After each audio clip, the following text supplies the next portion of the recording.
हमारे साथ सहयोगी सत्यप्रकाश कनेक्ट हो गए हैं। सत्यप्रकाश, क्या जानकारी मिल रही है?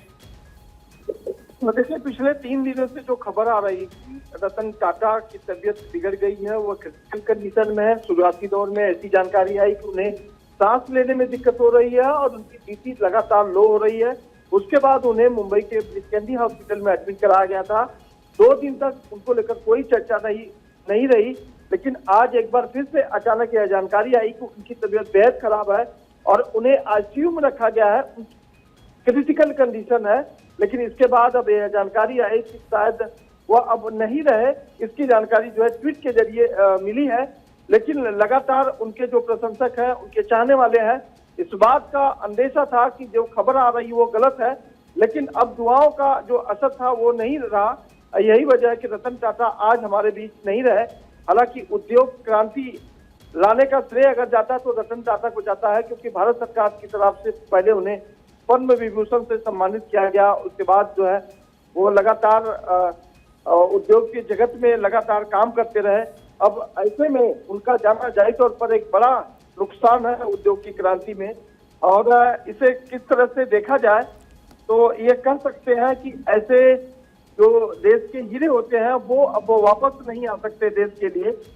तो इसलिए अब लोगों में शोक की लहर है। हालांकि जो प्राइवेसी सुन रहा है, जिनको यह सूचना मिल रही है, वो लोग बेहद आहत है। उन्हें इस बात का अभी तक भरोसा ही नहीं हो रहा है कि जो खबर चल रही है वो कितनी सही है। लेकिन बिल्कुल यह जानकारी मिल रही है कि रतन टाटा अब हमारे बीच नहीं रहे।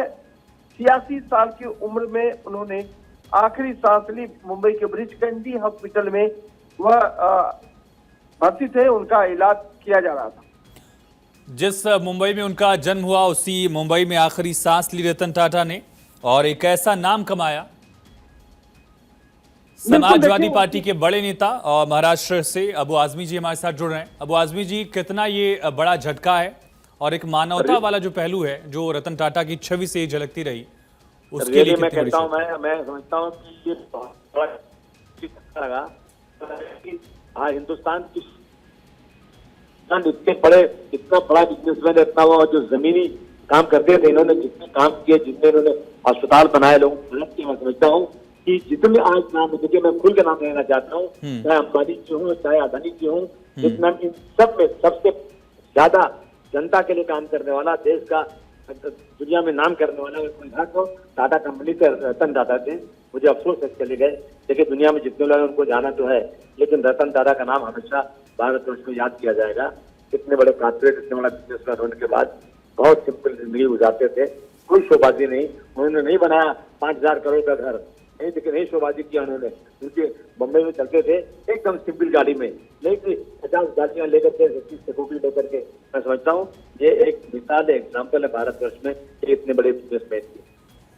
जैसा आपने खुद कहा कि एक कारोबारी बिजनेसमैन के तौर पर उनका जिक्र जरूर होता है, लेकिन मानवता के लिए जो उन्होंने योगदान दिया, जो काम किया, जो दान दिया, अपने खुद के पैसे से उन्होंने कई बड़े स्टार्टअप्स को इन्वेस्टमेंट दिया, जिससे वो स्टार्टअप्स आगे बढ़े।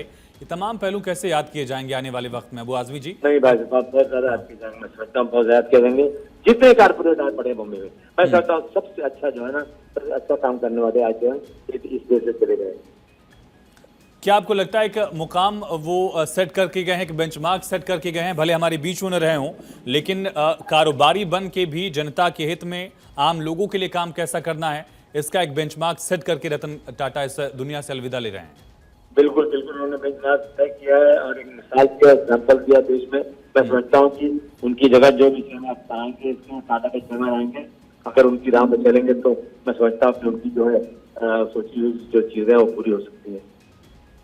बहुत शुक्रिया अबू आजमी साहब, भारत 24 से बातचीत के लिए। और सुना आपने, अबू आजमी समाजवादी पार्टी के बड़े नेता, महाराष्ट्र के विधायक भी रहे वो कई बार के। अबू आजमी साहब का एक कहना कि रतन टाटा अलग अलग कारोबारियों से, बिजनेसमैन से, तमाम कारोबारियों का नाम भी उन्होंने लिया कि उनसे अलग इन्हीं मायनों में थे कि उन्होंने जनता के लिए अपने कारोबार का एक बड़ा हिस्सा दान किया, समाज के लिए काम किया और एक ऐसे दौर में उन्होंने बिजनेसमैन की पहचान बनाई जहां भारत का ये एक बड़ा ट्रस्ट, एक बड़ी कंपनी, उसने दुनिया की कई बड़ी कंपनीज को टेक ओवर किया। टाटा ने दुनिया की कई बड़ी कंपनीज को टेक ओवर किया और उससे भी बड़ा जो टाटा नैनो का प्रोजेक्ट था, उनका एक सपना था कि कम कीमत में भारतीय लोगों को कार का जो उनका ख्वाब होता है वो पूरा करने का सपना उन्होंने पूरा किया।